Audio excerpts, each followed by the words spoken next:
You are listening to Grammy's Rocket Chair on RLM Radio. The girl of your dreams has got to be in some bar. Sorry, boys and girls, but this is X-rated. So if you're under 18... Get out, goddammit! Get the point? Good. And now? Bend over.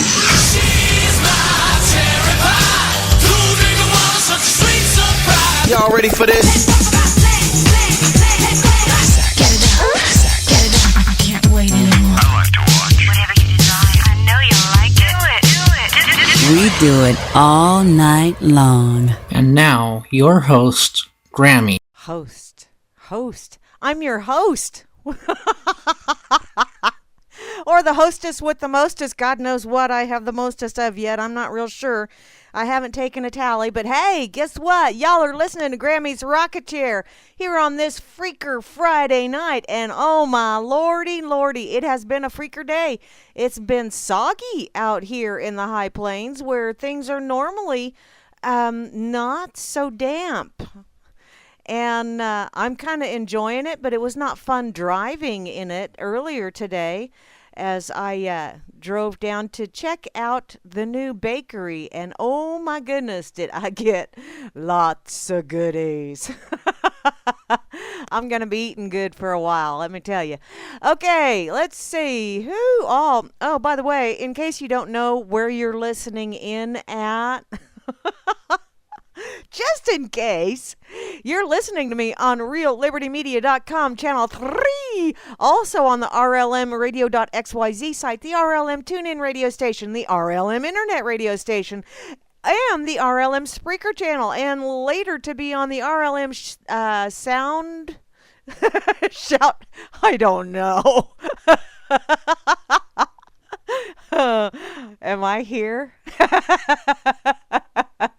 I know we're going to be on YouTube later. Oy, the rest of them, don't ask me. SoundCloud. I think that's what it is. Grim help. Or maybe I'm beyond help. I don't know. I don't care. I'm having a good time. I don't give a shit. Okay, over here on this effing site, I see Grimner is over here. Thank you, darling, for posting that. I also see that Agent X has been posting like a crazy person over here. Truly appreciate it, hon. You've been sharing lots of way cool information. I also see the lovely Mary B is over here on this Freedoms Network. Hey there, hi there, ho there, y'all, and anybody else that's over here listening in. Howdy doody tutti fruity. How you doing on this Friday? Okay, let's go take a peek at Fakey Book. I know Gary L is over here, and I also know the lovely Mary B is over here, and it looks like my dear friend David Standing Oak is sharing all kind of thing. And before I lose it with refreshing the page, this is a little post that David just shared. Cotton accounts for one-fourth, that's 25% of all pesticide use, which means the other 75% is probably going on your food. Yummy. But hemp can do everything cotton does and can be grown without pesticides because it has its own natural defenses against pests and weeds. And yet, do you want to know why? Because all of the things that hemp can do. Tell us, Grammy, what all can it do? It can do all kind of things, like you can make cloth from it. You can make building supplies with it. You can... Better to have a screw loose than be a loose screw. Ba-dum-pum-pum. Thanks, Sock. Love you too, hon. Let's see, what was it? Cloth and building materials and, oh shit, now I just had a brain fart. Oh yeah, you can use it for medicinal purposes. You can use it for making lotions. You can use it for making soaps. You can use it for all kind of things. And you know what else? It grows faster than trees, so we won't have to keep cutting down forests. Because a lot of the stuff that we cut down forests for, paper and building supplies and that kind of stuff, you can do that shit with hemp. But oh no, can you imagine how many people would be out of a job? Can you imagine how little we would actually have to work? But we can't have that, can we? Because we must put in that 40 a week, minimum 40 a week, whether you get paid 40 a week or not. But minimum of 40 hours a week, just so's you can keep the cogs and wheels a turning. But there are alternatives that just happen to be illegal. That's why I have a real problem with all this legal schmeagle bullshit. Because, yeah, when you only got one group of people that can decide what's legal or not, I'm thinking that's not quite kosher. Oh, well. In any case, let me go check over here in this corner pocket. I see Sock Puppet is over here, and so is Bod High. Is that how you, or is that a bot? And Cyborg Noodle, I know, is a bot. And Kozoo is over here. And, Rain tuned in and the women's is taking over. That's right, damn it. We women's, we do that stuff. Ninson Dubois is over here. Hey there, Ninson Dubois. How you doing, hun? And let's see, who else do I see? Just off the top. You know, they're so colorful over here. It's so fun. Okay, well, that's the ones that I see so far. And I'm here. Because, well, duh, I wouldn't be able to see who was here if I wasn't here. There's that loose screw again. I also see Moosey is logged in over here. And now, over on Twitter, thank you ever so much, Barman, for tweeting me from the Freedoms Network site and from RLM. Truly do appreciate it. I lost 2 more stalkers, and then I picked another one up, wondering if they're tag teaming me. Actually, I think I probably lost 3, because I went from 338 to 336. So I had to have lost 3 if I picked up a new one. So I think they're tag teaming. That's what I think's going on. Damn it all. Hate when that happens. Or not. Hi, Mitzi Ree. I see you over here on Fakey Book. Yes, I had a blast today. SoundCloud. Thank you, Grim. How do you know that I had a burrito this morning? You have no idea what all I bought today. Oh, my metadata updater thingy doesn't work. What the hell? I even told it to. It says it's doing its thing, and the other, I'm not touching the other one. I'm not touching it because it will redo shit, and I'm not touching it. Crap. Okay. We'll have to deal with that later, Grim. Oh, Einstein. Oh, that's an older one. Wow, that's a really older one. Okay. You was listening to an older one, Sock? Oopsie. Okay. Hi, JJ's. Okay. I'm saying, just shut up and say something. Wait, how do you do that? That's a mom thing, you know? Shut up and tell me what's going on. How many of you have heard that shit? I heard it a lot. Yes, I see my name. Shut up! No, I'm not going to shut up. Yes, I am the burrito queen. Who else is here? JJ's is over here. I'm not ignoring you, JJ's. I just didn't see you as I scrolled up. But now that I scroll down, I see you. I love you, JJ's. And JJ's had wonderful news today. He really did, because apparently last night he did just absolutely splendiferous. He had a live gig, and he got to meet some people from Twitter, and that's just absolutely awesome. That is so fun.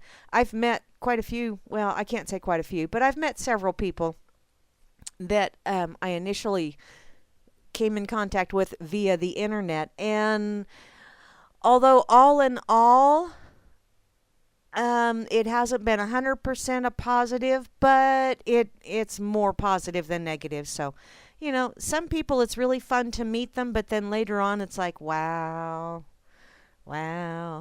you're a special kind of. That's the fun thing about the internet, is you only have to share what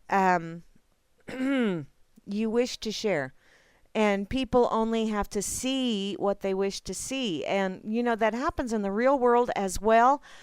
But it's so much easier on the internet. because, depending on how things scroll and all that other fun, yeah, chat rooms are much better, except when you're not logged in, like I wasn't this afternoon. Okay, la la la, what's that, Grim?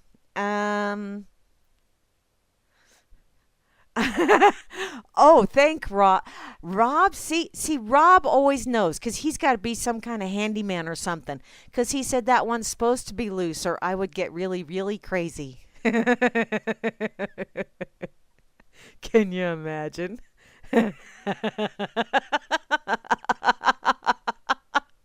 Oh, Grim, I saw that. That is an awesome meme. Oh, holy sheep dip. I got to share that one. That's hilarious. Y'all, if you didn't click on the link that Grimmy just shared in the RLM chat, you're missing out. It's freaking funny. I'm going to go to hell.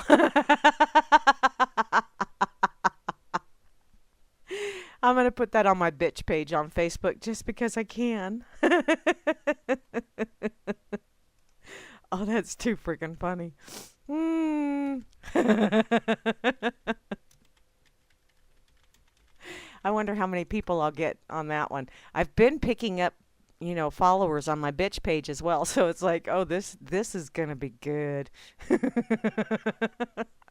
Okay, back to the RLM. Gotta say, hey there, hi there, ho there, everybody. So, Asmo, my missionary man, he's right up top. Hey there, Asmo, how you doing? Honey, you want to shift just a little bit? You're on my hair. Thank you. I also see Barman is here. Hey there, Barman. How you doing? I'll give you a tip later. I also see Grimner is here, who is the RLM god, don't you know? And the lovely Moose Girl is following closely behind. And you know what? Grimmy and Moose will be on later this evening for the Freakers Ball, so be sure to either stick around or come back. Because, yeah, that's always a good time had by all. I also see the lovely Kate is here. Kate, are you in that part of Texas that's getting just totally soakified right now? Because my cousin just posted, it was a couple hours ago, posted something about 5 inches this morning. And I'm not talking fun inches, people. I'm talking rain. And I'm not talking the rain from the chat either. Although, what... No, I don't. I don't want to even go there. La, la, la, la. I also see the lovely Beth Z is here. Hey there, Beth. How you doing? And looky there, Chalcedony is in the chat. Chalcedony got the O back in his name. Or her name. Or I hope you're a him because I've been flirting. Looky there, Chloe is in the house as well as Frumpy. And you know what? I didn't get a chance to get Frumpy yet. I'll have to be Frumpy in the morning for the dork table. It's just all there is to it. I'm here. I'm following Frumpy and going, dude, seriously, where do you get your Frumpy clothes? Because they look very comfy. I also see IB Don C is in the house. Hey there, IB Don C. How you doing? And Java Doctor 2, the new and improved version who still has not sent me pictures of Lily. I'm going to pout. I really am. Oh, wait, I am pouting. Never mind. Hi, JJs. 999 JJs. Did I say that too many nines? 9999999. Hi, JJs. How you doing, hun? I would try to say something to you with a Scottish brogue, but I totally suck at that. Hi, P. Bunyan. How you doing? You been felling any trees lately? I also see Trust number 1 is in the house. Hey, Trust, how you doing? Sweetheart, did you share that thing about the guy with the chi this morning? Because if you did, when I clicked on that link, it came up one of my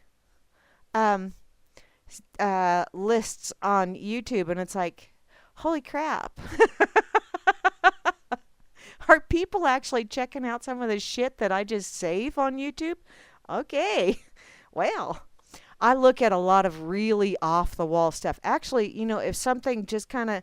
I'm one of those people, if it grabs my attention and I have time, I will pay attention to it. If I don't have time, I chuck it over into a watch later category or something like that. But yeah, I have a plethora of videos that I have saved to different lists over there on YouTube. And yeah, they run the gambit of flat earth to aliens to metaphysical to very high tech to stuff about astrophysics. And yeah, I'll listen to just about anything if it piques my interest.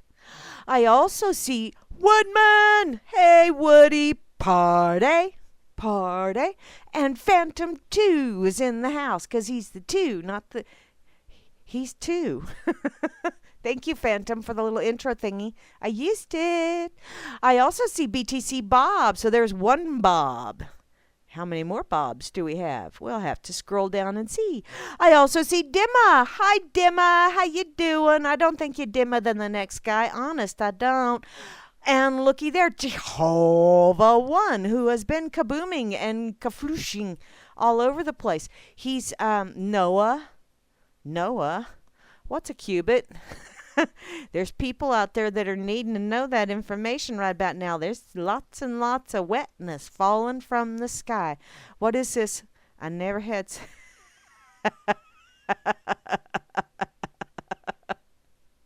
Oh, that's funny, Sock.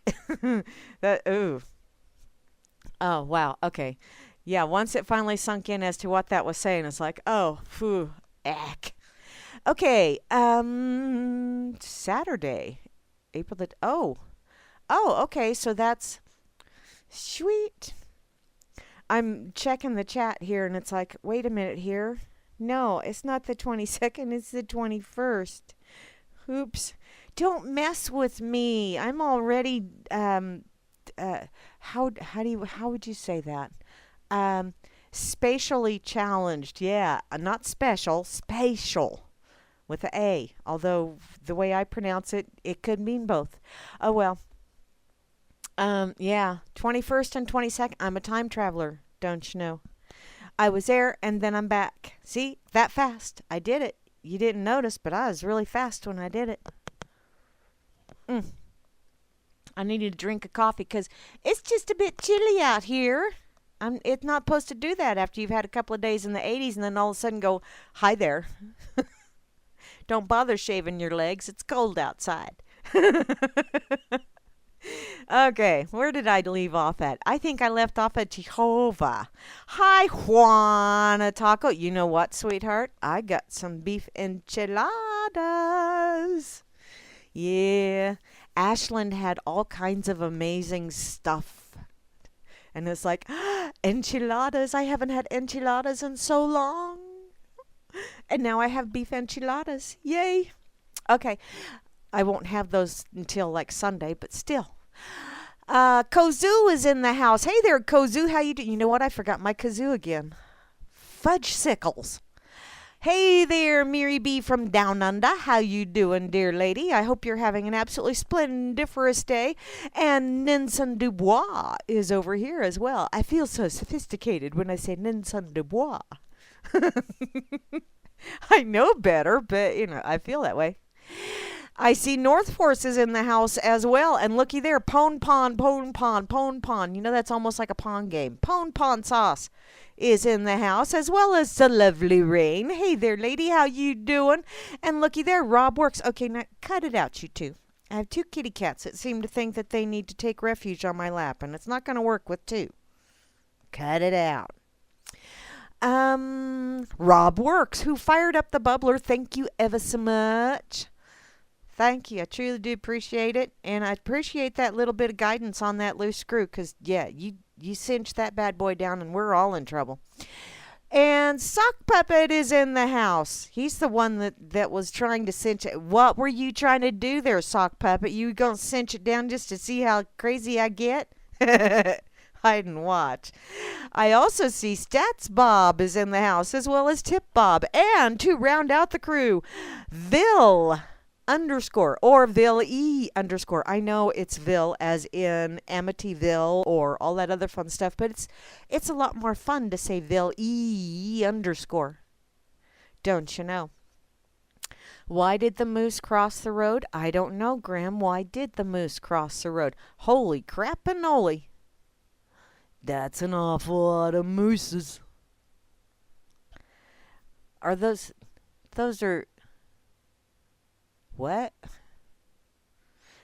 They don't have the big old bullwinkle antlers. Oh well.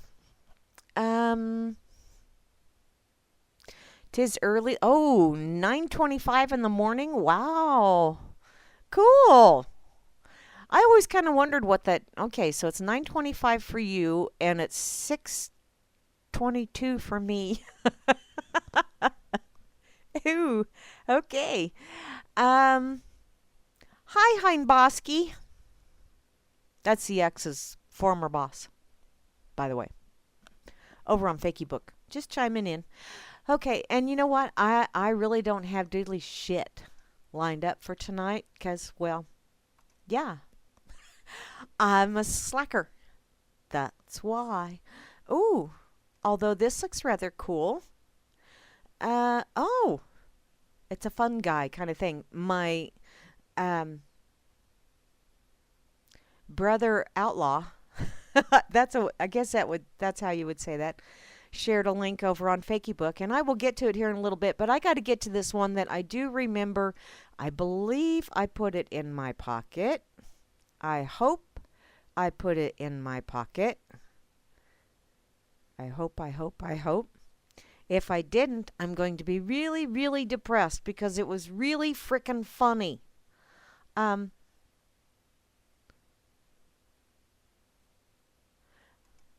What? The moose crossed the road because it had its schlong stuck in the game warden's ass? I did not know that.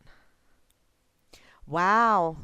I'll bet that game warden was having a really good time. I'll bet that was really interesting to watch. Seeing that game warden trying to run away. Run away! Run away! It's a scary monster. Let's see. Deer or elk or moose sounded... Yeah, moose did sound better, Grim. I think maybe those are moose elk or moose deer. They're mooses. And you know what? I did not put that link in my... But did you see it from the other day? Of course, it was actually from last year, which was ever so long ago. But apparently, a gentleman was trying to rob... I don't see it. Damn it! He was trying to rob an adult store. Y'all know what an adult store is, don't you? You know, they have naughty things in there, like negligees, which according to my mother are to be kept on the nightstand in case of fire. That was not something I really wanted to hear my mother tell me. Honest to God, it was not. It was like, Mom, you're not supposed to... Oh, wait a minute. You had 10 of us. Never mind. In any case, it's a place that they sell all kinds of accoutrements. How's that sound? Does that sound a little bit better? In any case, this gentleman was trying to rob the place, and I do use that term loosely, by the way. But he was trying to rob this place and he didn't fare quite so well because, apparently he got fake cock blocked. And I know I have it on my Facebook, and I know there's very few people that noticed it, possibly because Facebook was filtering, possibly because... They just saw it and they went, oh my God, she's going to hell and I don't want to go with her. Because they're afraid of my driving. I don't know why. I can drive a bus very well. Okay, I'm going to keep scrolling until I find it. I am.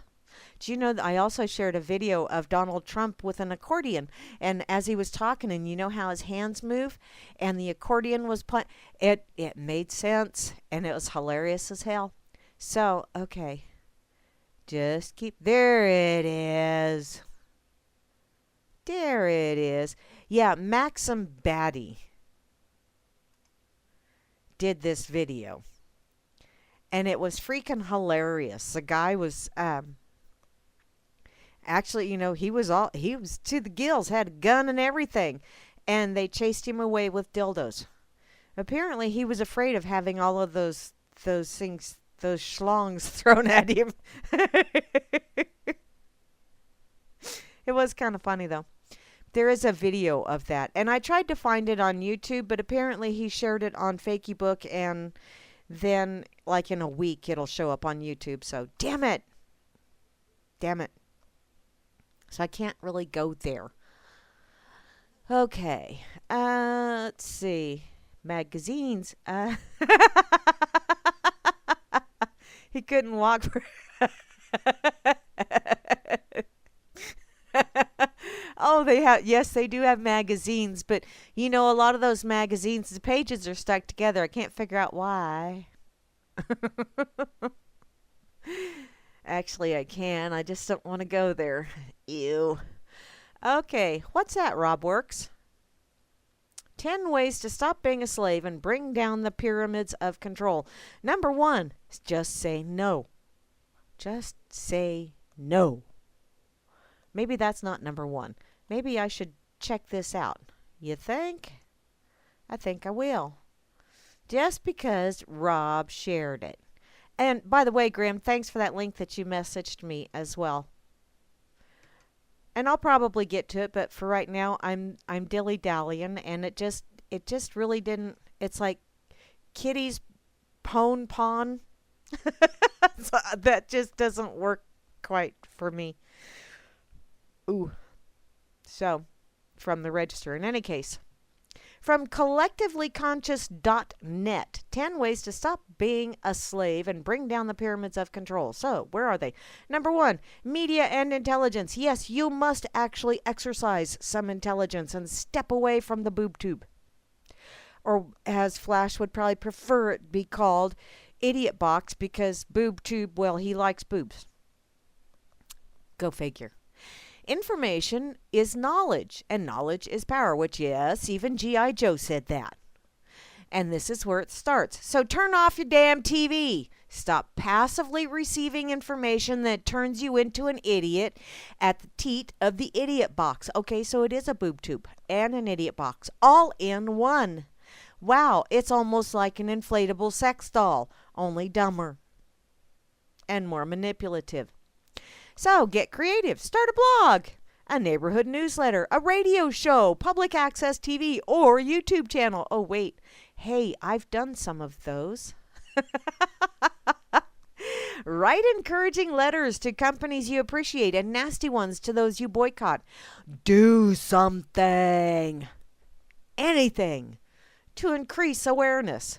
I just talk to people because that's my job. It's just awesome. I get paid to talk to people. It's kind of cool. Of course, I also get paid to shuffle papers and deal with corporate bullshit as well. But for the most part, I get paid to talk to people, and it's just awesome. And so I do. And for the most part, I let them bring it up. And once they do, then it's like, oh, you opened Pandora's box. Oops. And some of them will shut me up, and it's not because they want me to shut the hell up. It's because of what they start saying, and I go, damn, there's more of us out there than I thought. This is cool.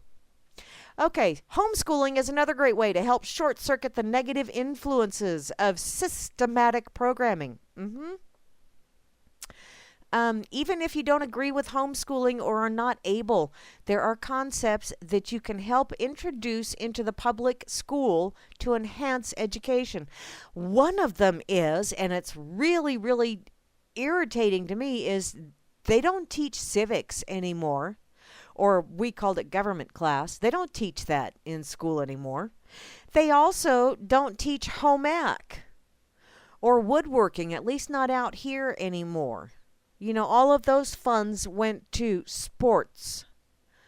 As if out here in the boonies, with a population of 2,000 people, we're actually going to have any kind of professional sports personalities come out of this high school. Not that it is unimaginable, but it's very unlikely. And why They don't have mechanics shop out here anymore either. They've gotten away from auto mechanics, woodworking, and home ec. It's sad. It's really sad because you need to know how to do this stuff. Kids that can't frickin' boil water is sad. People that don't know how to cook without using a microwave is sad. Very sad. Thankfully, a friend of mine is starting classes, and she's not charging, but the county is actually letting her use the community building, and whoever shows up, she's teaching them how to knit and how to crochet, and not just how to make doilies, but how to actually make clothing, which is very awesome. I think it's really cool that she's teaching people how to do that. So, awesomeness. And she's swiped a lot of my patterns, by the way. She does this on Saturday mornings. That's why I can't help out. In any case, let's see. Intelligence. There are technologies to thwart constant surveillance, as well as low-tech solutions to high-tech tyranny. The internet is being used to surveil the public, but it also provides an opportunity for the public to surveil and report the real crimes. Use the system against itself, which, yes, I think that is going on more and more every day. Number 2, health and agriculture. So, why do tyrannical systems always move to declare methods of independence such as farming, vitamins, raw milk, and natural medications like cannabis as underground contraband systems that threaten the health of society? Because they threaten your financial health. That's what they do. Those ones that are, those rule makers. Those ones that say that we're the only ones that can make the rules, and since we're the only ones that make the rules, they don't really apply to us too often. And, well, if you're going to do something that cuts into our bottom line, we're going to have to make a rule about that one too. And you'll have to follow it, not us. You will. Clearly, because this is a cornerstone of freedom, they want to cut into that. So learn to make your own medicines. Trade on the underground. Support other states and countries who have embraced food freedom. And stand your ground by forming local community resistance against food and health tyranny. And you know what? I make my own. I don't make my own medicines, but I do make my own oil blends. I'm not going to say medicines because then the FDA jumps in and jumps down your throat. But I do make my own oil blends. And I do grow veggies. And I get my eggs from local people that most of the chickens are, they're grain fed, but a lot of that's like Milo. And they've just recently started doing the whole spray and shit on Milo. But there's a lot of farmers out there that don't do that as well. So, I do an awful lot of that kind of stuff, it saves a lot of money. I also make my own laundry soap. And I have recipes to make my own deodorant, which I am still experimenting with the oils and baking soda and coconut oil and couple other. I've got several recipes to try that I'm figuring out. I do know that if you do lavender and lemon or lemongrass and peppermint, if you blend those together and blend them with baking soda and coconut oil, that really does make a very good deodorant. It's not necessarily an antiperspirant because antiperspirants really aren't good for you. Your body needs to perspire. But with putting the peppermint oil in there, that helps your body cool itself down, because when you get warm and your arms, like you raise your arms up or whatever and you're going, oh man, it's getting warm in here, then that air gets there and the peppermint cools you off. It's kind of cool the way that works. I'm still working on it. Once I get something figured out, and there is a Schmidt's natural deodorants that's pretty much the ingredients that they use. They have several different oil blends that they have, but basically It's all natural. There's no aluminum, any of that nasty shit in there. So yeah, look for those all natural ones, and research them. Don't just. It's like on Amazon. Just because it says it's pure oil, like it's pure lavender oil or pure olive oil or pure whatever, they can say it's pure oil because it is all oils. But it's not necessarily a pure lavender or a pure frankincense. It's like if you go on Amazon and you're able to buy like a 15 milliliter bottle of lavender oil for like $6.75 a bottle or something like that, odds are you're getting a knockoff. Odds are it doesn't even have lavender in it. It's got something that's called a flavonoid. It's another oil in the same family, but it is not lavender oil, and it's got a lot of filler oil. And those aren't necessarily good oils. So please, if the deal looks like it's too good to be true, odds are it is. It's like the old saying, if someone offers to sell you a diamond ring for 10 cents, odds are you're buying a ring that ain't worth a dime. So, buyer beware. Do your research. And from the Essential Oil Academy over on Facebook, which I absolutely love Dr. Pappas. He's a chemist that does a lot of the testing on essential oils for purity. And he does so for several major essential oil companies. So the only time he ever puts a name out there is if it's someone that is fraudulent. He doesn't tell you which ones to purchase because he just always tells you there are lots of good brands out there. So do your research. And the best way to know if you've got a good essential oil blend is to look and see if they have the actual chemical breakdown, the chemical analysis for each oil. So say you're looking to purchase some frankincense oil. When you look at that, scroll down to the about, and it should have in there chemical analysis or something along those lines to let you know, and it should have a lot number, and that chemical analysis should go with the lot number. There are some out there that try to cheat and get one chemical analysis, but that's not for that lot. So always, if you want to know if you're getting the good stuff, make sure it's got a chemical analysis attached to it and that analysis matches the lot number. That way you ensure that you're going to be getting a better quality, if nothing else. So don't trust the cheapy stuff. Same with coconut oil, same with olive oil. There are awful lot of not pure virgin olive oils out there, and not so pure organic coconut oil. And organic doesn't mean, because organic fertilizer bullshit is organic. Doesn't take a whole hell of a lot for something to be organic. Doesn't mean it's pure. But whatever you do, try to make sure you don't get something that's got synthetics in it. Any kind of synthetic in it, because your body cannot process synthetics. It will either expel it, or that synthetic will start building in a major organ, and that's not a good thing. So there's your little health thing. Okay, to get back to this, you need to simply start making your mind and body stronger by pursuing what is natural and healthy, and it will give you more power to challenge the system in every other way. Also, be sure to get your honey. You really need that honey. And from what I understand, I got corrected the other day.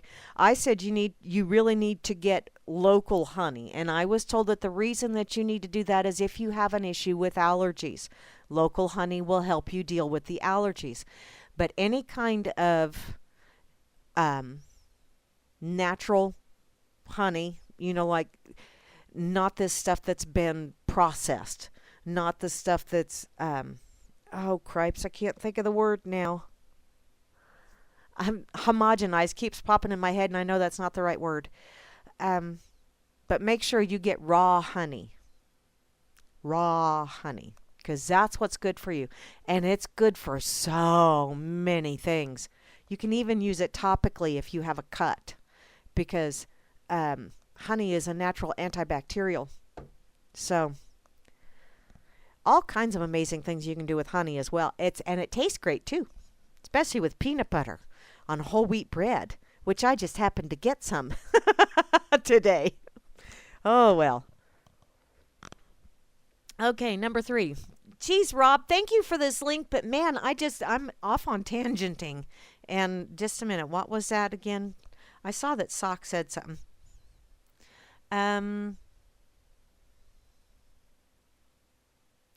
No, crystal things do not, no. Yes, Grimmy, that stuff is a schmitz. Welcome aboard, Mental Pancakes. Hey there, Fudd. That's my brother. Hi, Fudd. How you doing? It's my brother. Okay, what was that again now? You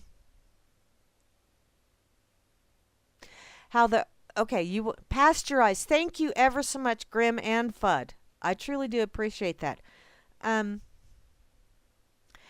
Thanks, P. Bunyan, for running in, fumigating the room, and then running back out again. You are just ever so sweet, aren't you? That's right, Fudd. Vinegar and garlic are both also very, very good for you. Apple cider vinegar. And if you're going to purchase apple cider vinegar, make sure you get the kind with the mother in the bottom. And what I mean by mother in the bottom is that silty stuff at the bottom. They don't ever tell you, but that's the good part. And that's why you should shake it every time as well. So, oh, Grimmy, you're so silly. Corn syrup and plastic bear bottles. That is true. Mental Pancakes. It is not what you're wanting. Also, maple syrup is also very good for you. So, let's see. So how have those herbs and things impacted my life? Well, number 1, Sock, I do feel healthier. Number 2, with using a lot of this stuff, I haven't purchased laundry soap or body soap from a store in 2 years. I make my own laundry soap with borax and Arm & Hammer washing soda and Fels Naphtha or Castile, and then essential oils. And it just kind of depends on which oil I wish to use as to how it's going to smell or whatever. But there's and I have not purchased any household cleaning supplies, like Windex or anything like that in forever. Because I make my own. It's amazing what you can do with a little bit of, and that's why I always keep some cheap vodka around. Because you put a little bit of cheap vodka and some distilled water and some essential oils. And if you want to, you can actually, if you soak orange peels in vinegar, and seal the bottle. You need to soak it for at least a week. I'm thinking up to 2 weeks. But then take the orange peels out, and you've got yourself one hell of a window cleaner there. It's amazing. It's not just, and what people don't realize is, when you're cleaning things around the house or with your laundry, that closes against your skin all day long, any kind of chemicals that you use during the cleaning process of anything, any of those chemicals get absorbed into your system, whether it's gradually or over time or whatever. But, yeah. Oh, you meant that. Oh, and another broadcast. Well, honey, it's really hard to list when you don't really notice. Yes, vodka is excellent for cleaning. Vodka is one of the key ingredients for making your own Febreze. Vodka and distilled water and essential oils. You can or lemon juice. Make your own Febreze, or real vanilla. You can make your own Febreze, so you don't have to use all that synthetic chemical shit. And everybody, I was saying that one time to someone, and they go, "Well, essential oils are made of chemicals." Yes, they are. Yes, they are. Everything has chemical components that make it up. That's part of the physical world. Everything's got chemicals in it. What makes a difference is if they are synthetic chemicals or if they are natural chemicals. The ones that were created by Mother Nature, by old Kaboom, whomever, the universe, those things that just came into being and they replenish themselves, all of that fun stuff, those kind of chemicals. Those, although some are very hazardous for your health and some are not, but the synthetic ones are very, very bad for you. And yes, Nelson Dubois, I don't have a problem with drinking vodka either. I had some last night, actually, with my coffee.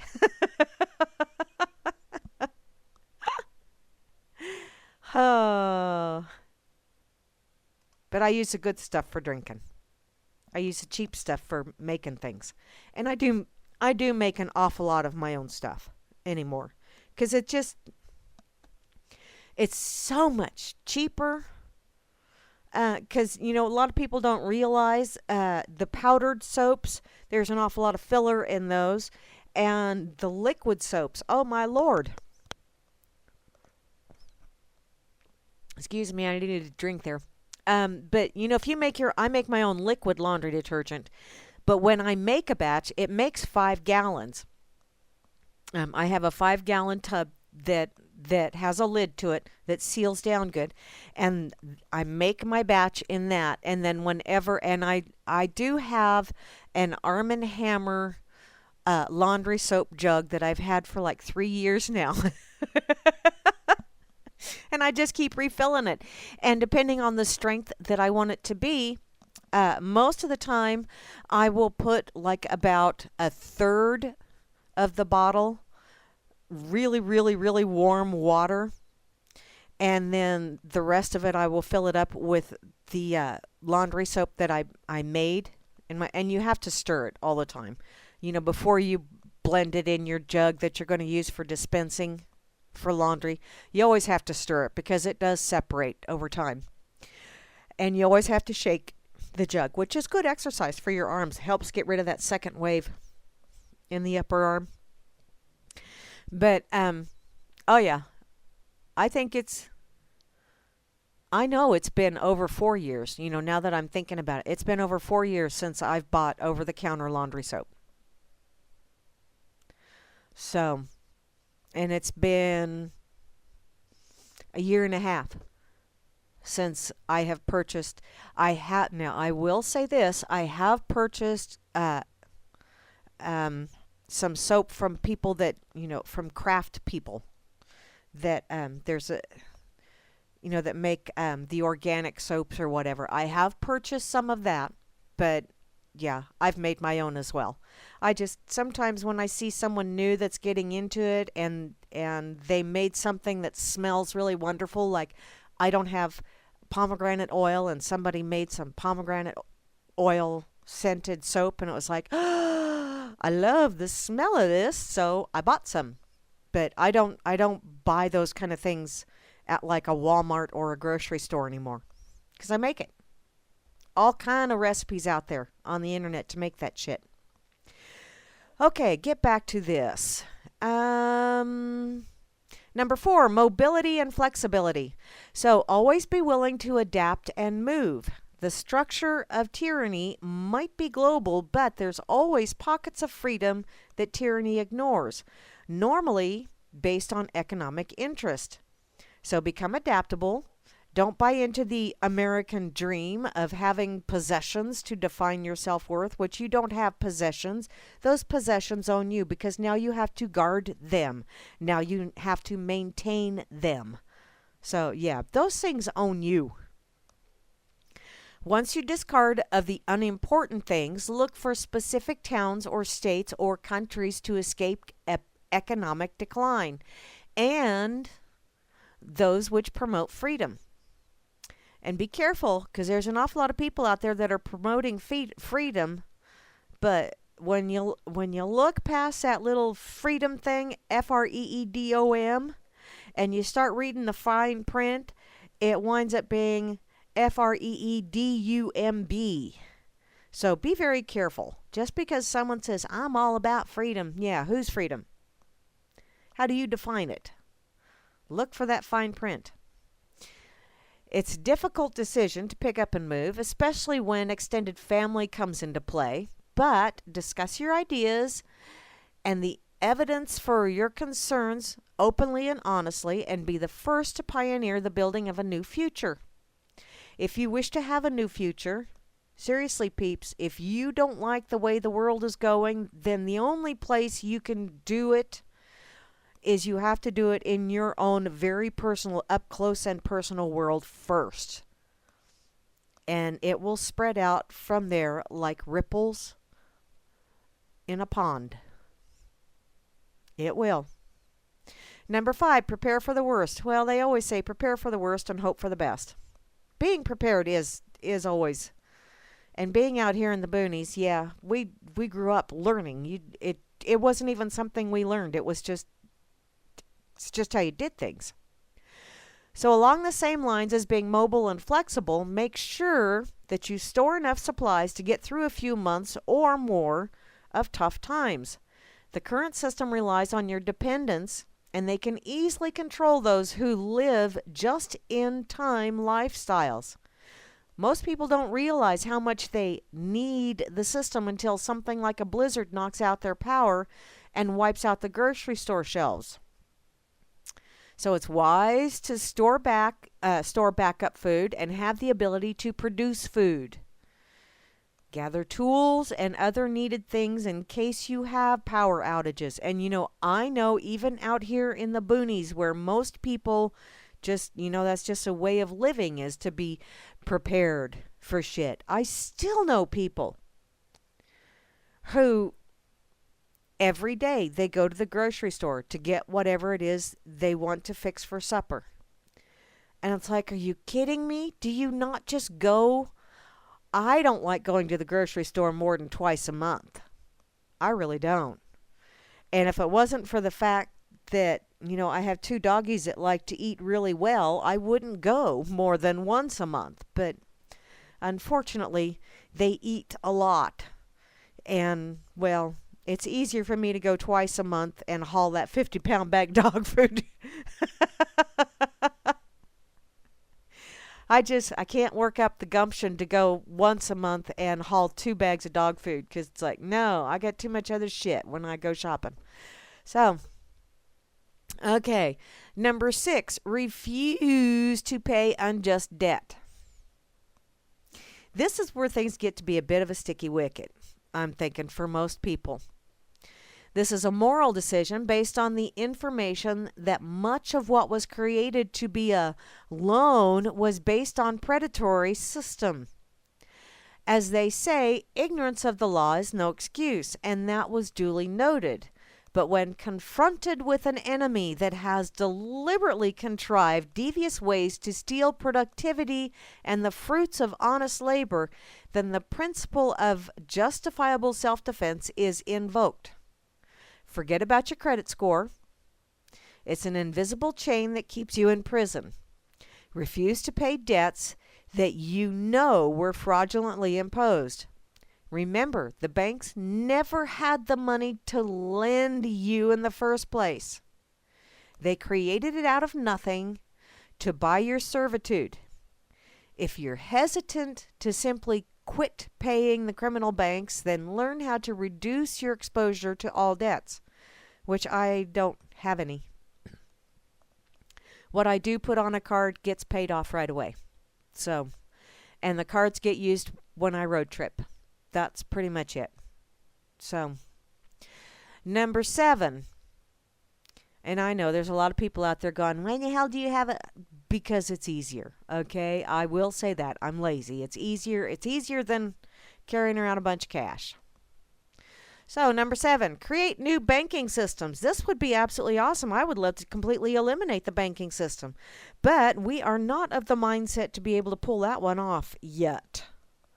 I'm thinking it's going to take a couple of generations to get there, if we really work at it.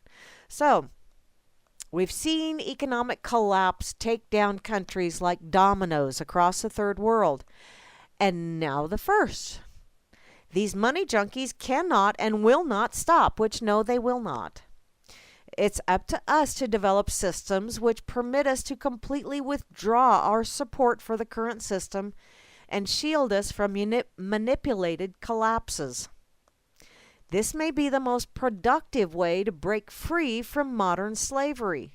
Whether it's switching to local credit unions, storing precious metals instead of cash, engaging in barter systems or using alternative currencies, or supporting full-blown monetary reform. I would really love the whole, I really like the concept of the Ubuntu movement, not the Linux Ubuntu, but the Ubuntu movement where it's voluntarism. I like that concept. I don't see it happening anytime soon, but it is doable. It really is, at least on a small scale. And if you get enough people on small scales, or you get enough communities on small scales that decide to be little pods, and they all work together on this, it really could work, I think. And no, it's not communism. No, it's not socialism. It's where everybody contributes. It's a contributionist system, I guess is how you would say it. Everyone contributes and everybody shares. But, you do have your stuff, but, it's not like you have to go to a job every day. You need to check into the Ubuntu movement. It's kind of cool. I think it's a very fascinating way of looking at things, and it is a way to get rid of the monetary system, because I think the whole monetary system is flawed from the get-go. But we don't have something else to replace it currently, and, nature abhors a vacuum. And unfortunately, when there is a vacuum, usually it's the bottom feeder that gets sucked through first, and that's the one that becomes the floater, rises to the top, and then all hell breaks loose. So, okay, one more drink here. Number 8, learn a skill. Yeah, I'm learning all kinds of skills. Learn as many skills outside of your day job as possible. This can be as simple as giving more attention to your hobbies like fishing, hunting, gardening, painting, blogging, tinkering on cars, building things, sewing, cooking, etc. Whatever useful skill you're most passionate about, learn more about it. Become an expert at it and acquire the necessary tools to start a side business with it. By doing this, you'll reduce the dependence on your job and find much more fulfillment in your life. Remember, skills are the only form of wealth that can't be taken from you. Additionally, form clubs or partnerships with your neighbors and share your skills and tools to form a stronger community that will be resistant to whatever the system of control throws your way. So, there's quite a few that, I can make my own clothes. Even without electricity, I can. I can grow my own food. I even have a push mower that's one of them old-fashioned push mowers. Ugh, I would definitely get in shape there. There's a lot of things I can do that I don't necessarily want to have to, but if I have to, I could. Number 9, boycott. I used to think boycotting was bullshit, and then I really got to thinking about it.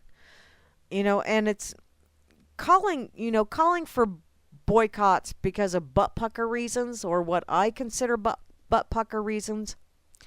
Yeah, I have an issue with those. But, if you know of a company that is polluting, if you know of a company that is treating their employees like shit, if whatever reason, then by all means, don't support them financially. I don't have a problem with that at all. I personally do not support companies that I feel treat their employees like shit. And if I find out that a certain food chain or whatever does not pay their staff, their wait staff, minimum wage, because, they'll make it up in tips, I don't go back to that place. I just don't. They obviously don't want my money, if that's the way they're going to treat their employees. That's just one instance. Monsanto. I try to avoid as much as possible of anything that either they produce or any of their lovely little tentacles of companies produce.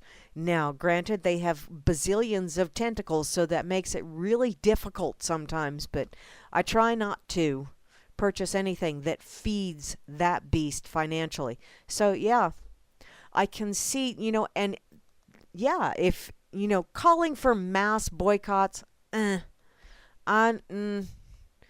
that reeks of collectivist mindset to me, and I just have a real problem with that whole collectivist thing. Because then, next thing you know, someone gets to the top and they start saying, this is how the collectivists should act, and you should all start doing this now. Now you should start dressing this way, and don't you hang out with those people over there. And that's when I just kind of go, nah, thank you, no. I don't want to be a member of any group that wants to have me as a member. Thank you, Groucho Marx, for that one. I really don't. I will work with someone, but I don't want to be a frickin' member of any of that shit. I will cooperate. I will contribute, but I will not be a member. Sorry.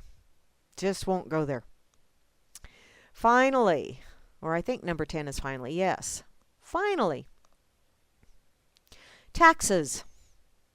Taxes are the most controversial of all. The one that catches the most flack. So the one that must be most directly over the target. So how do you feel knowing that money is extracted from you by force to be injected into systems around the world that create violence, rip apart cultures, and put us on a path of complete annihilation and self-destruction? No, those taxes don't do that at all. Your taxes all go to the interest on the debt, which basically becomes those that are shareholders of the Fed. That is their income. Your taxes. Your tax dollars do not pay for any wars. Your tax dollars do not pay for any of these government assistance programs. Your tax dollars do not pay. They don't even pay the salaries of government employees. They don't. All of that shit is created out of thin air by the Fed, and then it is loaned to the government, and then the Fed sits back and says, oh, your tax dollars are at work with that. No, they're not. That's not your tax dollars at work. Your tax dollars ain't working at all. Your tax dollars are going in someone's pocket. It's just the way it is. If you actually look at the interest on the debt and look at how much money is collected every year in income tax, not a penny of that goes to the operations of the government. Not a penny. All that shit is pulled out of someone's ass and loaded onto a computer screen. Doesn't that feel wonderful? So, this goes on to say, this is slave-like thinking in its highest form of denial. No constitution of any country anywhere in the world openly recognizes that it is lawful to forcefully extract money you have earned, enslaving you for life to kill others with it, upon penalty of imprisonment. You know, that really was a brilliant plan. It was an evil plan, but it was a brilliant plan to come up and say, I'm going to make rules that you have to abide by. Why should you listen to rules that I make? Because I am such and such. That really, that you've got to be a very charismatic individual to be able to pull that shit off.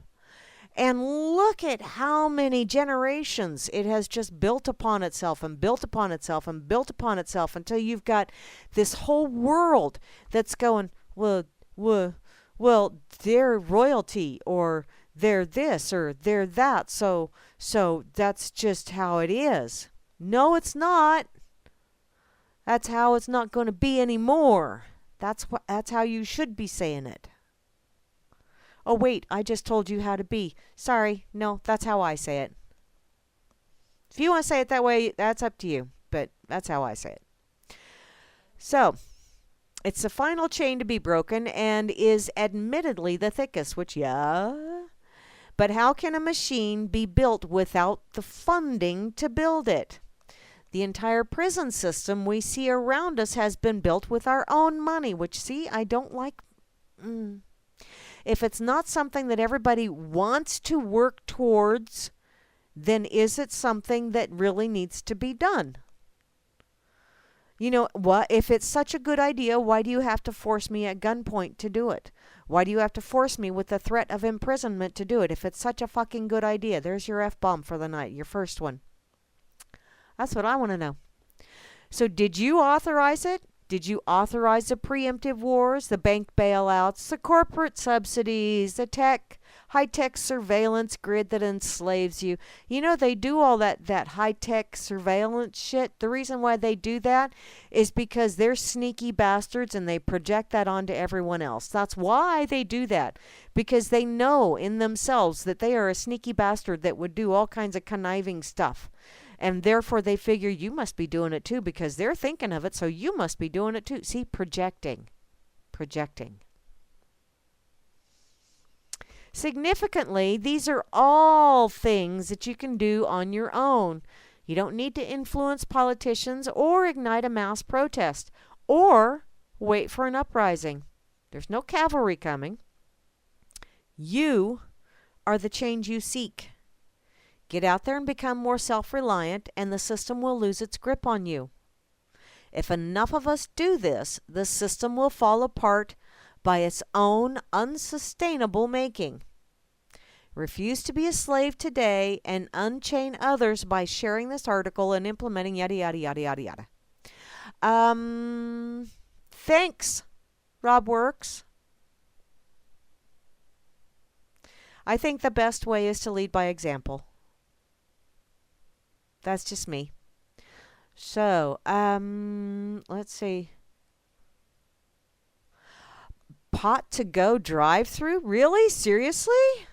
Well.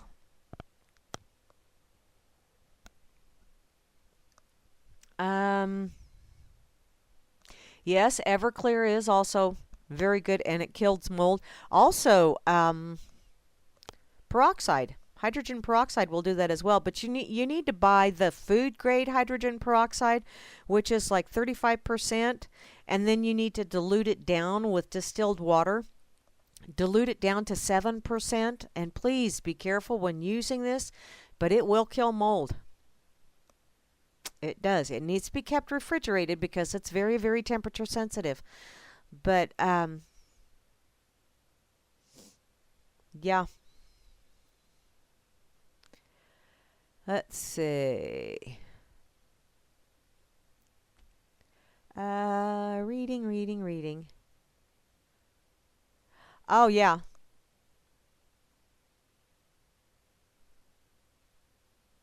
Mary B is saying she has a lovely herbal tea better than honey. Well, you know, some herbal teas are, but I do like the taste of honey. And right now I have some honey with cinnamon mixed in with it, which you need to be careful with honey and cinnamon as well, because not all cinnamon is cinnamon. There's another now I'm gonna have to look. I don't remember if I put that in my pocket either. There's It's darker than honey, and it's what you see in most grocery stores or even some of the high-end foodery places, but it is not true cinnamon. True cinnamon is softer and lighter in color for the most part. But the other one is not, it's not good to, there it is. Nope, that's the wrong one. Oh, I'll have to find it later. See, off on a tangent. I really need to clean out my pocket.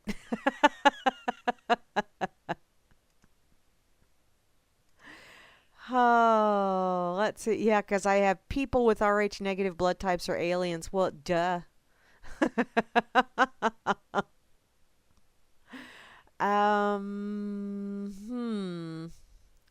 Now I'm not finding it. Crapanoly.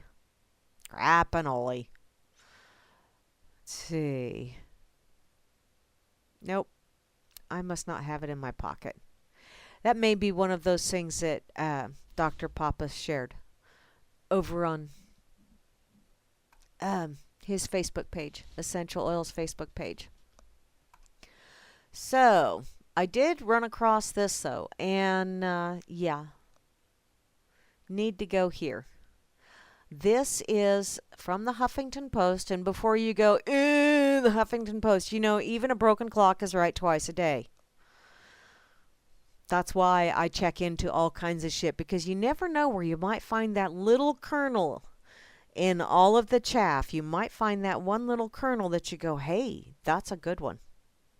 So, from the Huffington Post, America's drug of choice, it's not what you think. So the next time someone tells you that she doesn't eat desserts, no longer eats sugar, or doesn't want a birthday cake, believe her. Really? Here's a question. What drug is the most addictive, least regulated, and most widely endorsed in our culture? It's not heroin or cocaine. It's not tobacco. Not even alcohol.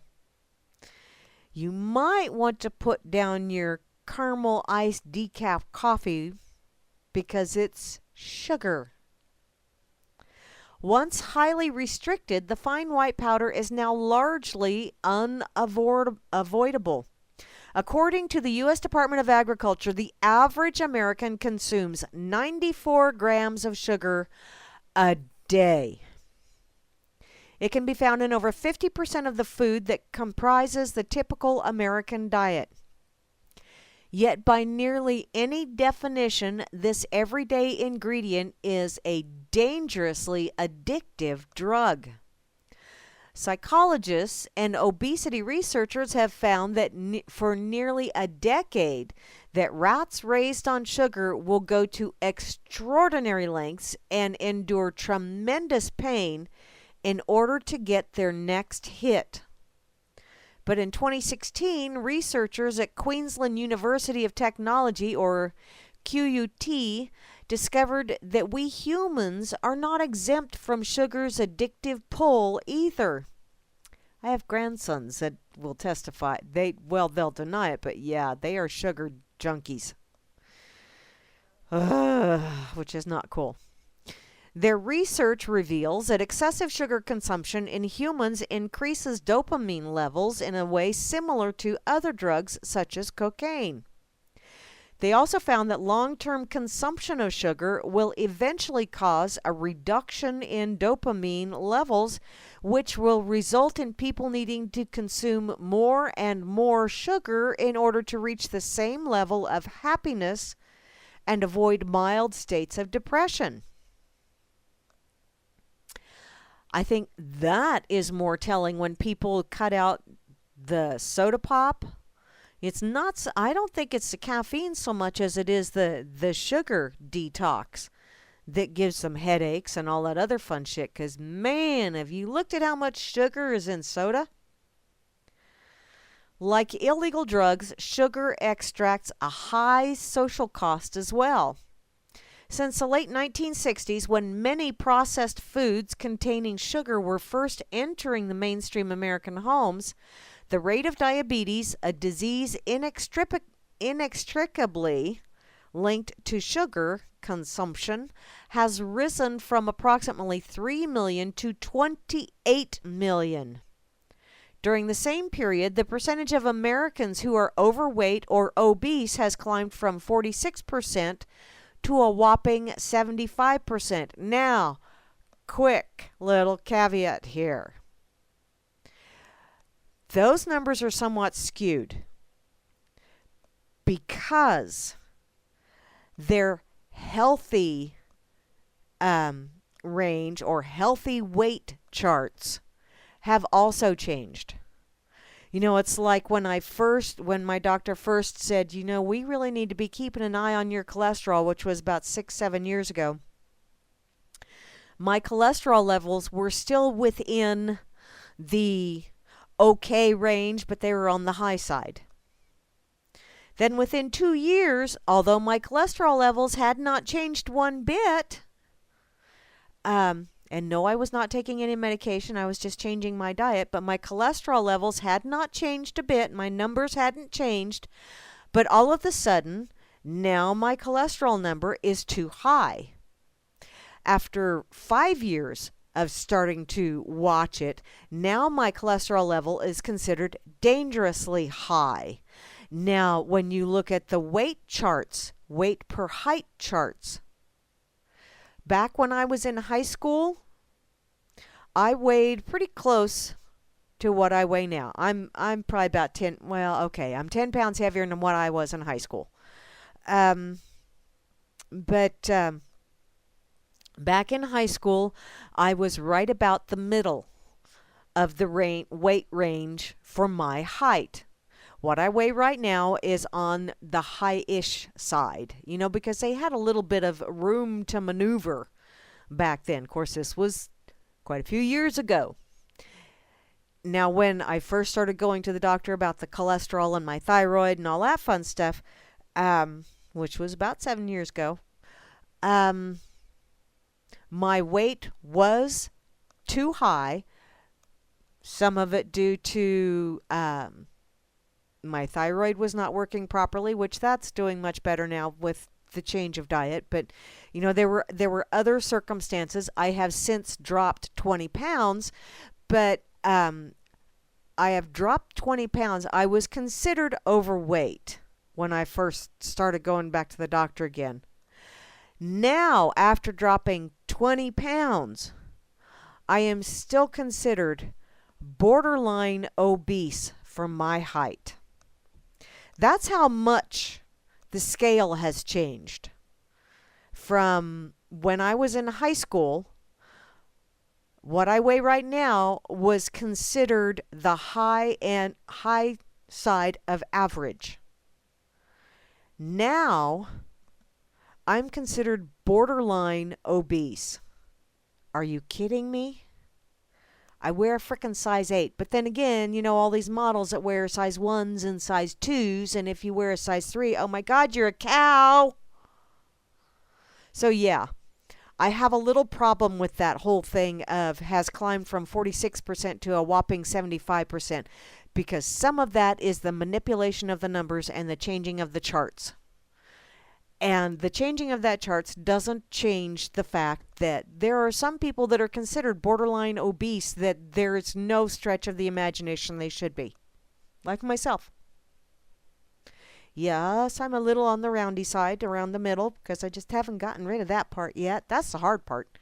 That's my soft-sided cooler around my six-pack abs. But, nah. I disagree with those numbers right there. I can see with the actual diabetes because you have actual diagnosis of that. The rest of it is all, playing with the numbers. So, how did we get here? In AD 500 India, sugar was not considered a food or a spice. Instead, it was used as a medicine for headaches, stomach flutters, and impotence, which, see, people cutting out the soda pop and they get headaches. I knew sugar had to be connected to that. Over time, sugar came to be considered a gift, or in some cases, a sacrament. As it increased in social value, sugar became a critical commodity for trade negotiations. Travelers carried sugar in pouches to ease the passage across the critical trade routes. Then, advances in mechanization made producing sugar easier and easier, first from cane, which tended to exhaust soils, then from some less demanding crops such as beets and corn, sugar became much less rare. By the 17th century, Britain was one of the largest importers of sugar in the world. No longer were Brits using small amounts of sugar to sweeten their tea. They were also using it to produce jams and sweeten pastries and at unprecedented rates, which, yeah, I got some cinnamon rolls with cherries and sugar. Yeah, I did. That was my decadent purchase. Let's see. In the mid-20th century, sugar jumped the rails and became a highly subsidized, multi-billion-dollar industry. Companies had a clear profit incentive to sprinkle sugar liberally throughout Americans' diets. In a response to these structural changes, Americans have developed a culture around sugar, based on the belief that it is a food rather than a drug. Even more dramatically, sugar has become an indispensable part of our most cherished social practices. Now see, like with birthday cakes and stuff, I've never liked icing on birthday cakes unless it's German chocolate. Because I do like that coconut. But I don't like icing. I don't do icing on cupcakes or cake or anything like that. I would much rather do like an applesauce or something along those lines in the batter, because it makes the cake moister and and it kind of sweetens it up naturally, and therefore you don't need icing on top. I'm not an icing fan, so. Okay, to go on with this, or as we sociologists would say, the sugar culture plays a powerful role in shaping our beliefs, behaviors, objects, and other characteristics common to the members of a particular group or society. For example, sugar has been integrated into our most frequent traditions. We are socialized to celebrate with sugar and to associate it with feelings of love, joy, happiness, and nostalgia. Valentine's Day, look at all that chocolate. Easter, look at all those little peeps. Ack. That stuff's nasty. Or marshmallows in your hot cocoa. Even the best intentioned parents who might withhold sugar for the first year of their child's life often break the fast with birthday cake. A cake that is surrounded by friends, relatives, presents, smiles, and affection.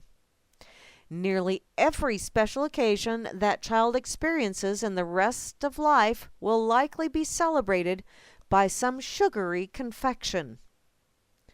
But suppose that child grows up and decides to kick the sugar habit. All I can say is good luck, because according to Dr. Susan Pierce Thompson, a professor of brain and cognitive science at the University of Rochester and author of New York Times bestseller Bright Line Eating, The Science of Living Happy, Thin, and Free, the same culture that enforces an eating habit makes it very hard to break. One of the biggest obstacles is other people, even people who are close to us.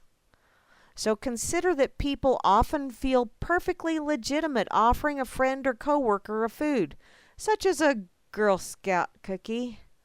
Oh man, I only bought 2 boxes this year, and I took one to the grandkids. I'm a bad Grammy. That is not good for her or that she's avoiding. Well, yeah, But we recognize it would not be legitimate to offer a drink to a recovering alcoholic or a cigarette to someone who has given up smoking. And yet we still offer sweets. People who are dieting or simply avoiding sugar also experience a subtle form of what sociologists refer to as stigma or public shaming. Unlike people who are in recovery for alcohol or drug addiction, sugar avoiders are also more likely to be labeled as extreme when turning down chocolate on Valentine's Day or refusing a margarita on Cinco de Mayo or sticking to salad on the 4th of July or passing on the pumpkin pie. That's a weakness of mine. To say nothing of all the other exceptions possible, such as birthdays, promotions, anniversaries, or even just good weather, lemonade. Honey. Oops. I do like my honey. So, the causes of being overweight and obese are complex, which yes, they are. Some of these causes are genetic or related to other underlying health issues such as hypothyroidism, raise his hand here in the Grammy rocket chair, which is a disease that affects 1 in 4 women in the U.S. over the age of 40, and from what I understand from my doctor, it is very prevalent here in the middle states because we do not get enough iodine in our diet. This was explained to me by my doctor, so yeah, now I'm trying to do the natural, get more iodine in my system the natural way. Which is not fun sometimes. But, there you go. That these other causes do not absolve the effects of culture and the norms that govern when and where we eat and why, with whom, or how much we eat. Although shifting an entire culture may seem insurmountable, it can be fairly easy to change cultural beliefs and practices. So, for example, the next time someone tells you that she doesn't eat desserts, no longer eats sugar, or doesn't want a birthday cake, believe her. She's not rejecting you. She's not spoiling family traditions. She's not ruining the holidays. She's just simply choosing, with reason, not to eat a highly addictive, dangerous drug that, through policy, profit, and practice, has been culturally framed as a food. Now, I will say that I prefer salty things to sweets. I'm not much on sweets. But, yeah, you get me around pretzels. Oh, like Beth Z. Oh, man, I got to give her props because, she cut out the sugar, she cut out the grains, and it's like, dude, woman, I could do one or the other, but I couldn't do both. No. I do. And occasionally I do like, a little bit of, sweets, but normally I just, that's why if I buy candy bars, I always buy those little bite-sized ones, and usually I'll buy some for when the grandkids are coming, which, yeah, once again, bad Grammy, but I buy like Snickers or something like that, and, in any case, I buy the bite size so that if I really, really, really, really just feel like I gotta have something sweet, I get a little bitty bite size, and then I won't touch them again for like a month. I just don't do sweets. So,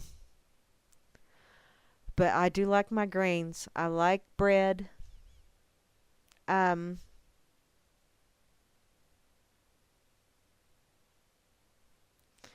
Yeah. Oh, Moosey, pretzels and cheese dip. Ah. I do like pretzels and cheese dip. Let's see. What do you guys... Okay, I'm scrolling up to see what's... Polly B. Hooty Doody Wuddy was here and left. Okay. Let's see. Okay, scrolling. Makes you poop pink.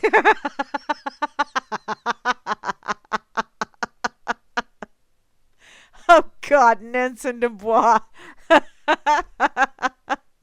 I scrolled up to see what I'd missed, and here I see Nansen says makes you poop pink. That's not. Wow. I just don't want to go there. Let's see. Yes, sock puppet. Yep. Well, when people that's what's really but what's really sad is a lot of times those skinny people that say that they're fat, they have a body image issue. And a lot of times they really do think they're fat. And that's what's really sad. That's, to me, that is somewhere along the line they got in their mindset that, if I just lose a couple more, and it really is some kind of mental dis-ease that causes them to be that way. I've known people that, wow, really messed in the head, that they really, like skinny people that thought they were fat, and they're not. But what they see in the mirror is a lot larger than what reality is. Anorexics. That's why you have anorexics.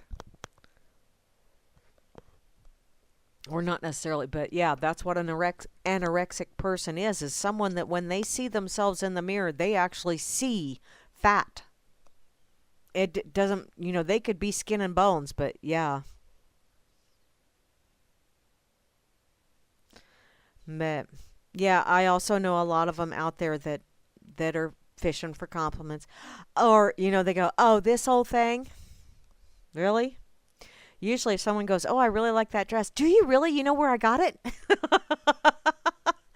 Although I don't know that you'll be able to get one now because I bought this like 5 or 6 years ago. I just don't wear it very often. But yeah, this is where I got it, and it was really inexpensive, and you might want to go and check and see. But yeah, that's kind of the way I roll. Yeah. Kind of like when my uncle asked me, why'd you do your hair blue? Because I wanted to. And Lisa wanted to play, and I said, okay. Oops. Okay. Let's see. Where else do I want to go? You know what? I haven't been to the pig for a while, and I know I have several things in here that are, kind of crankle poo.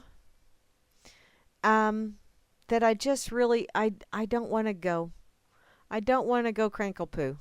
Because I really overdid the crankle poo on Wednesday. I was very cranky on, justifiably, I think, at least with a couple of them, but I just really don't want to go there tonight. So, this one is from makethingspositive.com. 20 good advices. Let's see what these are. I don't remember who shared. Someone shared. Oh, I'll bet you it was Brian, my former brother-in-law, that he's always sharing these things, and I throw them in my pocket because I think, oh, I'll read that later, and then I never get to it, and I wind up deleting it out. But this one was close to the top, so I thought, okay, I'll go there. So, number 1, give people more than they expect and do it cheerfully. Okay, well, yeah. But also, make sure that you let them know that there are boundaries, because if you continually give people more than they expect and do it cheerfully, eventually they will start expecting that. And they will not appreciate what you're doing. So be very guarded with that one. Number 2, marry a man or woman you love to talk to, because as you get older, their conversational skills will be more as important as any other, which, yeah. I mean, if you really want to spend time with someone and consider spend the rest of your life with them, it better be someone that you can be friends with. Someone that, you would be willing to, bad breath and all kind of thing. Yeah, and that's a biggie for me. Man, if you can't carry on a conversation or at least say something to shut me the hell up, sorry. And I've known some people that the wonderful conversations that go back and forth, but yeah, if you're just not gonna converse, Ain't gonna work. Sorry. Number 3, don't believe all you hear. Don't spend all you have or sleep all you want. Yeah. Yeah, I ain't got nothing to add to that one. Number 4, when you say I love you, mean it. Not only when you say I love you, mean it, show it. That's how you show that you mean it. Because lots of people say I love you and they really don't. I really do, because, when I tell people I love them, I really do. I love them because, they're here. So therefore, they're part of whatever is going on, and I love that. All of these people are all of these different moving parts. I don't necessarily have to like them, though. That's my distinction. A lot of people tell me I'm a little bit on the bass-ackwards side on that, but I love everybody because I know y'all are here for a reason. Whether I like that reason or not, I know you are here for a reason. Doesn't mean I like you. Doesn't mean I want to be around you. Doesn't mean I want to allow you into my life. But I do love the fact that you are here and you are serving some purpose that I may not understand and may not like once I do understand. But hey, that's just me. Number 5, when you say I'm sorry, look the person in the eye. Very true. If you are sorry, don't say I'm sorry if you're not. This apologist bullshit that's going on anymore, where you get enough butt pucker brigades together and they start telling people, you better apologize, mister, for saying that. How dare you say that shit? Oh, kiss my grits. No. Don't say you're sorry if you're not sorry. And these people that try and force you to apologize, stop condoning lying. If that person is not apologetic, if they're not sorry for what they did, stop telling them it's okay to lie, because that's what you're doing. Don't force your kids to apologize. I learned that from my mom. Do not force your child to apologize, because if they're not sorry, you're just telling them that, hey, you know what? You can get in my good graces if you lie to this person, but only under these circumstances. How do you think we got politicians? That probably contributed to some of it. Number 6, be engaged at least 6 months before you get married. I'm not thinking about that whole getting married thing, because been there, done that. Don't necessarily want to go there again. Number 7, believe in love at first sight. I still do. I do. I'm a sap. I really, there are, and I think that's just because of me, because there are people in this world that the first time I see them, I either get a really good vibe from them or I get a totally freaked out, stay the hell away from me vibe. Most of the time, people, it's like, oh, okay, cool, you're okay. I can deal with you. There are some that just, they just set off warning bells, and then there's other ones that just make me want to just right off the bat, just go up and hug them. It's just a vibe thing. But so yeah, I believe in love at first sight. I don't necessarily believe in romance at first sight, but I do believe in love at first sight. Number 8, never laugh at anyone's dreams. People who don't have dreams don't have much. Yeah, I ain't got nothing to add to that one. Number 9, love deeply and passionately. You might get hurt, but it's the only way to live life completely. Well, yeah, if you're going to love somebody, don't kind of love them. Because, kind of loving someone is like being kind of pregnant. Really? You're kind of pregnant. No, don't work that way. Number 10, in disagreements, fight fairly. Please, no name calling. Oh, that just takes half the fun out of our family discussions when we all get together. That's just no fun at all. Although, if you have an absolutely real verbal tete-a-tete going on, yeah. And I'm not going to say that I don't, because I do. I resort to name calling. I try not to, but, there are times when it just, that clutch that's burnt out, that's when it's like, son of a bitch, I wish I had a clutch. Oh, well. Number 11, don't judge people by their relatives. I'm sure several of my brothers are thinking that right now.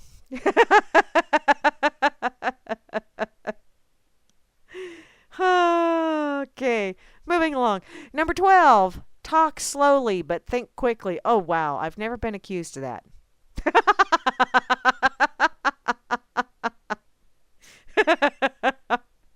Number 13, when someone asks you a question you don't want to answer, smile and ask, why do you want to know?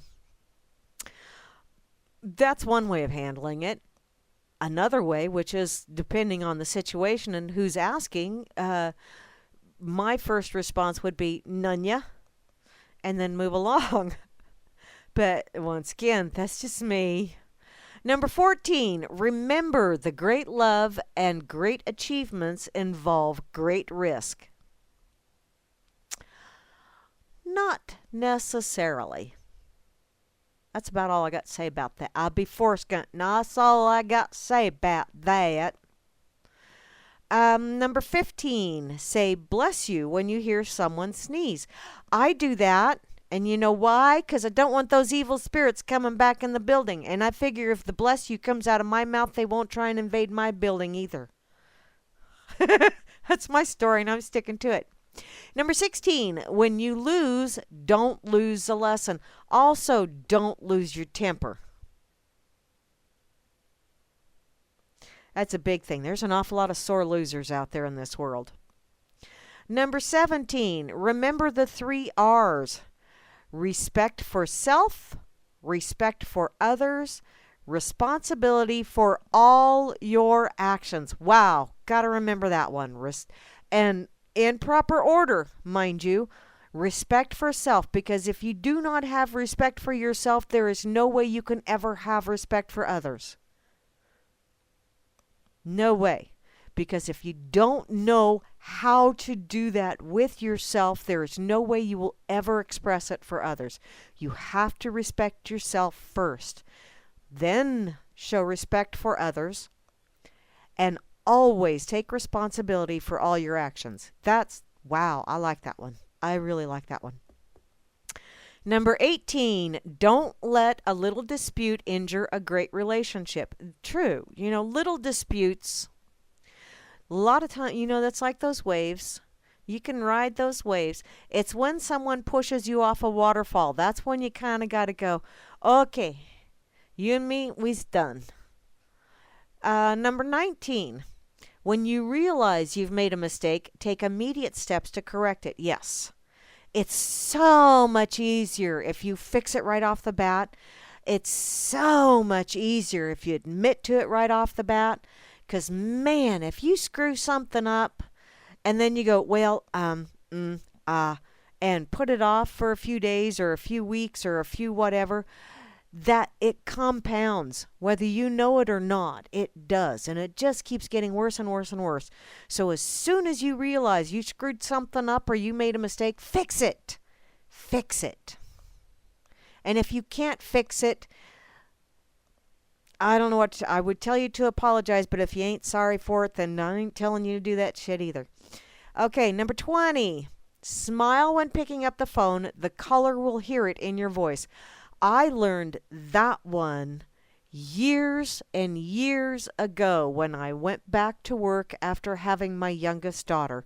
That I had to actually, it was when I was working at the city. And I was sent away to take all of these classes because I was municipal court clerk and this clerk and that and budget and yada, yada, yada. I wore multiple hats. And one of the classes that I took was a phone etiquette class. And yeah, that's one of the things that they said. And it really is true because I have had more people that, like customers or dealerships that call us quite frequently or what have you, that have, or even other jobs that I've worked at, where I've always had a job where I was the one that got to answer the phones. But I've had multiple people tell me, yep, it's Mary. She's in a good mood. I can tell. And I even have some people, I don't even get to say any of the spiel anymore because they hear me go, And some of them, I have one that goes, "Hi, Peachy." But people they can hear that in your voice. So try and get that. It's a good practice to get into, and you'd be surprised. It does kind of help perk you up after a while. It really, really does. Number 21. Spend some time alone. Oh, I do love my alone time. Yes, I do. Whether it's a Calgon take me away moment, or laying in bed reading a book, or out puttering in my garden when the doggies leave me alone. Or even on my riding mower. When I'm out on my riding mower and I'm just kind of doing my thing, that you'd be amazed how many problems I solve while mowing. And I even keep the rows straight. You'd be impressed. And finally, number 22, all these principles will be ours only when we put them to practice. Which, yes, and it is one of those things, practice makes perfect. You must keep doing it if you wish to be able to continue doing it, to make yourself happy. And that's, you're the only person that can make you happy. Nobody else can. You got to make you happy. And most of that is just a little shift of the mindset. So,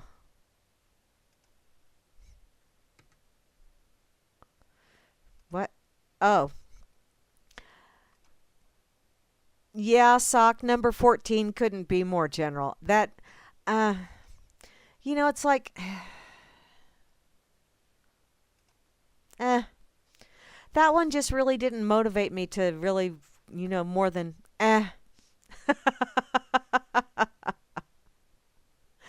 Oh, well. I think I'm going to go check out the pig real quick because I haven't checked out this date in history for a while. So let's go check that bad boy out real quick. See what Hambo and Porcus are up to. Oh, Hambo and Porcus have their pigster sitting on the toilet again. Thanks, guys. Truly appreciate that image. Wow. What's the pig pick of the day? I gotta check this shit out. A Republican's in the White House when he fires missiles into Syria, drops a Moab on ISIS, and Sunday's big story is his tax returns. Okay. I obviously don't get that one, because I think all three of them are like BFD, and yet not BFD. I still want to know why he drops the mother of all bombs on ISIS when he's trying to get to Syria, and yet he drops it in Afghanistan. How directionally challenged can you be? Okay, word of the day is berserkerly. It is a Hamboism.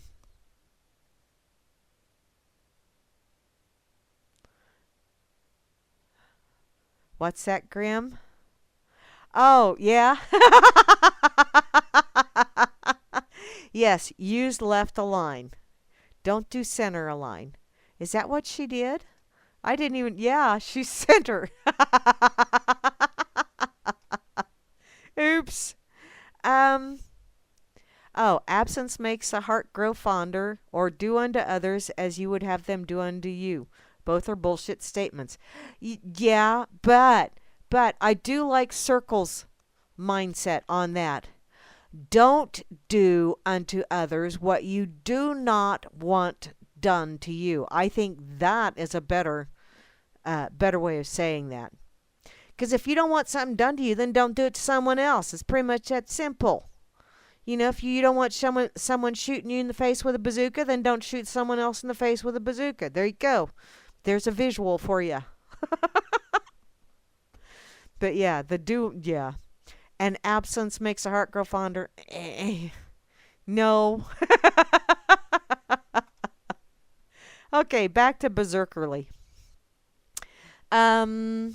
It's infested by peace puke Marxists with fetid brown streak on Uncle Sam's crapper and is ground zero for the unrelenting correctness that is eroding our life, liberty, and pursuit of happiness.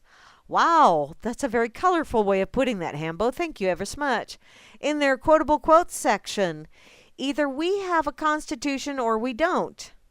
Now, these little Stalinist bastards on these campuses, all these tough guys talking around, or no, all these tough guys walking around with sticks and knives and covering their pathetic little faces in black and wearing hoods and all the rest of it.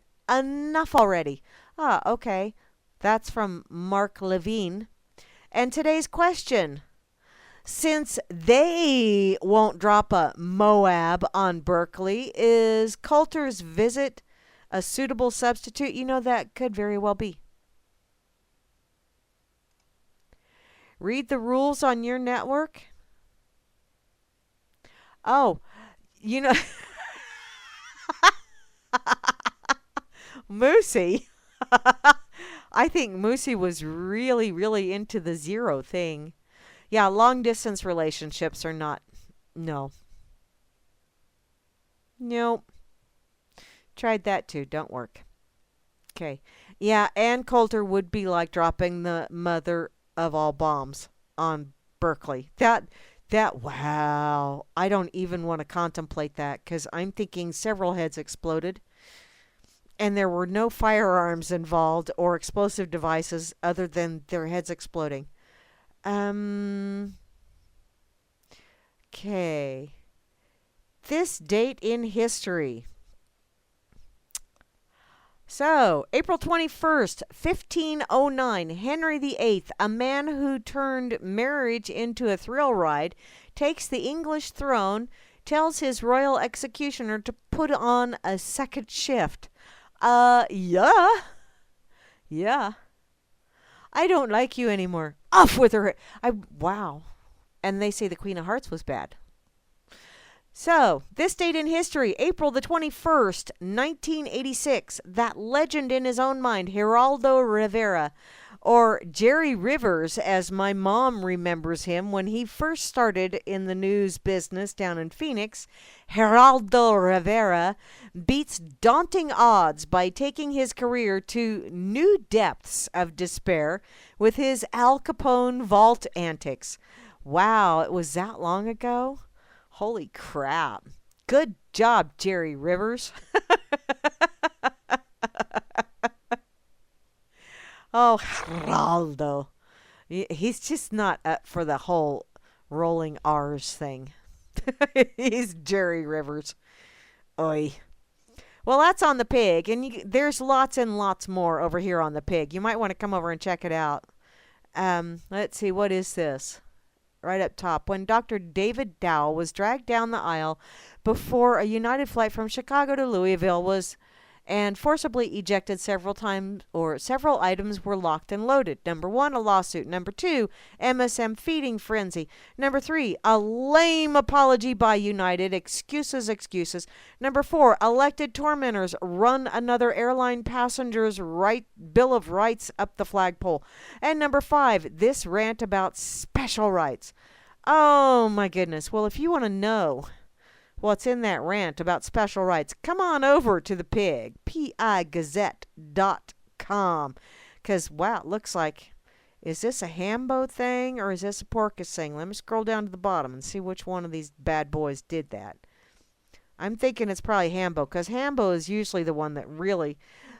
Porcus will do rip snorters, but Porcus is more he's the graphic artist guy, and he's got his own thing going on. Hambo's usually the verbal one. So, but go over and check it out.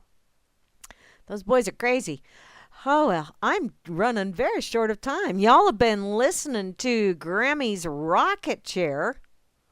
Point skipped over? What do you mean point skipped over? I saw. Read the rules on your network, sweetie. Do I want to go? Where's the rules?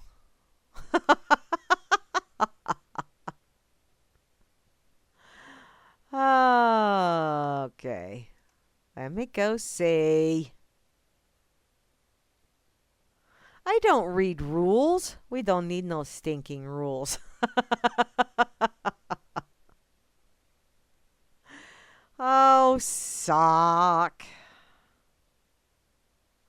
You know what? You're going to have to, because I'm running out of time, sweetie. I will read your rules, though. I will go and read your rules. I won't necessarily abide by them. Because that's kind of the way I roll. I'm naughty like that. Yeah. So, okay. In any case, where was I? Oh, y'all been listening to Grammy's Rocket Chair here on reallibertymedia.com, channel 3. Also on the rlmradio.xyz site and lots of other RLM sites. And also later to be on YouTube and SoundCloud. Be sure to stick around because Grimner and Moose Girl will be on later on with the Freakers Ball. Then tomorrow morning, my time, Central Time, Cosmos, CC, will be the Dork Table with yours truly and Flasharoonie Dork. And, or actually, if you want to go by what's on the schedule for RLM, it's noon Eastern Time. I know, Sock, but I will read them. No, I will read them, hon. I don't know that I don't have time tonight, though. In any case, where was I? Oh, yeah, Dork Table. Tomorrow afternoon. I think it's at 4 Eastern Time. Now I'm befuddled. Tomorrow afternoon is Kira with The Bridge. Be sure to check that out. Kira's always got some very valuable information to share with everybody. Then tomorrow evening, I'm hoping Bo Diddy will be on with some bodacious tunage. That would be totally cool if he is. Then Sunday at noon Eastern Time or 11 o'clock my time will be, I know, sweetheart. The delay kills me sometimes with this chat. Okay, noon Eastern Time. Grimner will be bringing on the blues here on the RLM channel and hopefully a rousing game of trivia. And he will be leading us into Hal Anthony, who's going to open up a can of whoop ass on your ass when he takes you behind the woodshed. Pay attention, because even the crickets have shut the hell up so they can hear Hal. Okay? Then, Sunday evening will be Gary L. and Gigi's Boo with another edition of the Road Less Traveled. So, Moosey, hun, I remembered seeing something about you were thinking about doing something on Sundays. Are you still just kind of in the thinking process on that? Just throwing that out there, hun. You can answer in the chat or not. I am actually out of time now. So, y'all have an absolutely awesome rest of